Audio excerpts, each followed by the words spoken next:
আসসালামু আলাইকুম রহমতুল্লাহ। নাহমাদুহু ওয়া নুসাল্লি আলা রাসূলিল কারীম। প্রিয় দর্শক শ্রোতা, দিনী ভাই বোনেরা, দেশ প্রবাস যারা এই ভিডিও দেখছেন শুনছেন, তাদেরকে আন্তরিক মোবারকবাদ জানাচ্ছি। আমি লেখক আকরাম ভূঁইয়া বালুশাহী। আজকে একটু বিষয়ে আলোচনার জন্য বসা। আপনারা জানেন যে এই বর্তমান প্রেক্ষাপট দাওয়াত ও তাবলীগ বিষয় নিয়ে খুব আলোচনার সমাধান হচ্ছে। তো এই বিষয় নিয়ে কিছু কথা। তো আপনারা জানেন যে উম্মুল মাদারিস মনিরুল ইসলাম হাটাদের মাদ্রাসা থেকে কিছুদিন আগে ফতোয়া আসছে, এতাতি এবং সাদানির পক্ষে ফতোয়া আসছে।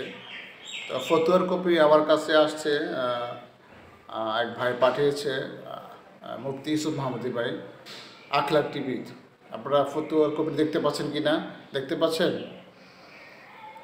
এই ফতোয়ার কপিটি পাঠিয়েছে। তো এই ফতোয়ার লিখিত কী লেখা রয়েছে এ বিষয়ে আমি শুধু আয়াত আর হাদিসগুলো উল্লেখ করছি। ওখানে কিছু আয়াত উল্লেখ রয়েছে এবং হাদিস উল্লেখ রয়েছে আর ফতোয়া উল্লেখ রয়েছে। আমি শুধু আয়াত আর হাদিস আপনাদের কাছে একটু উল্লেখ করব। প্রথম যে আয়াতটি উল্লেখ করেছে সে আয়াতে হচ্ছে প্রথম 1 থেকে 10 পর্যন্ত দালিলিক আলোচনা। এর মধ্যে 1 নম্বর হচ্ছে প্রথম যে আয়াতটি, সে আয়াতটি আমি উল্লেখ করছি। সেটি হচ্ছে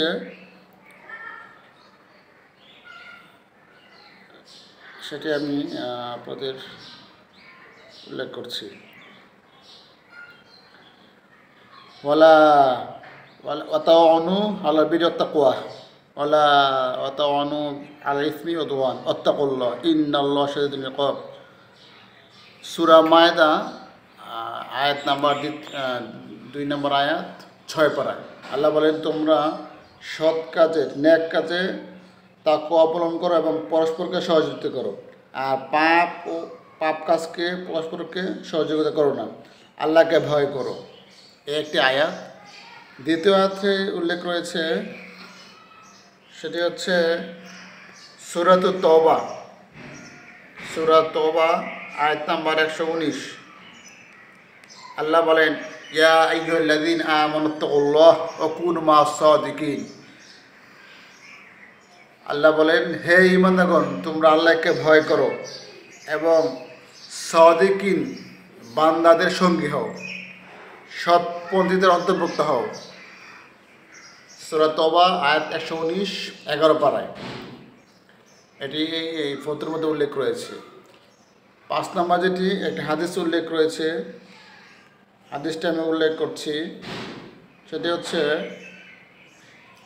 আন আবি সাঈদ খুদরি রাদিয়াল্লাহু তাআলা আনহু ক্বালা লা তুসহিবুল ইল্লা মুমিনান ওয়ালা ইয়াকুলু তাআমাক।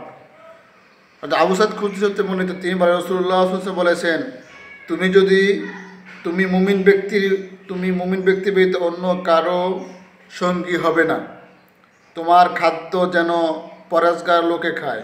আমি আবার উল্লেখ করছি, নবীজি বলেছেন, তুমি ইমানদার ব্যক্তি ব্যতীত অন্য কারো সঙ্গী হবে না এবং তোমার খাদ্য যেন পরেজগারের লোকে খায়। সুনান আবু দাউদ হাদিস 4832 হাদিস। সুনান তিরমিজি 2390 নম্বর হাদিস। সনদ হাসান, শিষ্টাচার অধ্যায়।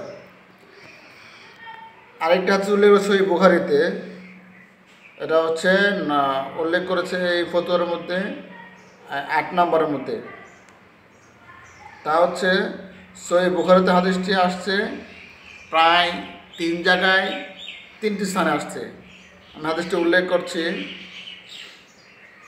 আন আব্দুল্লাহ ক্বালা রাসূলুল্লাহ সাল্লাল্লাহু আলাইহি ওয়াসাল্লাম সিবাবুল মুসলিমিন ফুসুকুল ওয়া কিতালুহু কুফরু। আব্দুল্লাহ তিনি রাসূলুল্লাহ বলেছেন, মুসলিমকে গালি দেওয়া ফাসিকি এবং তাকে হত্যা করা কুফরি। হাদিস নাম্বার হচ্ছে 48, 6033, 7046। আমি হাদিসটি আবার উল্লেখ করছি। হাদিস নাম্বার 48 নম্বর, 6033, 7046 হাদিস। হাদিসটি উল্লেখ রয়েছে আচার ব্যাপার অধ্যায় সহিহ বুখারীতে। এখানে যে লক্ষণীয় বিষয় হচ্ছে এই হাদিস যখন 17 ডিসেম্বরে মারামারি হলো তাবলিগের পক্ষে 4 জন নিহত হলো, তো পরদিন আমি উল্লেখ করার পরে আমার কিছু ভাইরা আমার খুব গালিগালাজ করলো যে হাদিস কেন উল্লেখ করলাম।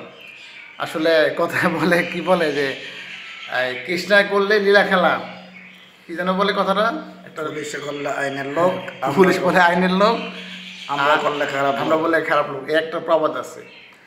তো এই হাদিস হাটহাজা থেকে উল্লেখ রয়েছে হতুয়ার মধ্যে।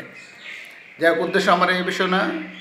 এখন বিষয় হচ্ছে যে উক্ত আয়াত হাদিস ফতুয়া আপনি মানলেও যেই জায়গায় থাকবে, না মানলেও ঠিক আয়াত হাদিস ফতুয়া ঠিক সস্থানে থাকবে। এটাই বিধান, আল্লাহ তাআলার বিধান। আশা করি এই বার্তাটি আপনাদের উপকার হবে। ভিডিওটি একটু শেয়ার করে দিন, হ্যাঁ, প্রচার করে দিন, ইনশাআল্লাহ উম্মতের ফায়দা হবে। সুবহানাকাল্লাহি ওয়া বিহামদিকা আশহাদু আল্লা ইলাহা ইল্লা আনতা আস্তাগফিরুকা ওয়া আতুবু ইলাইক। আসসালামু আলাইকুম।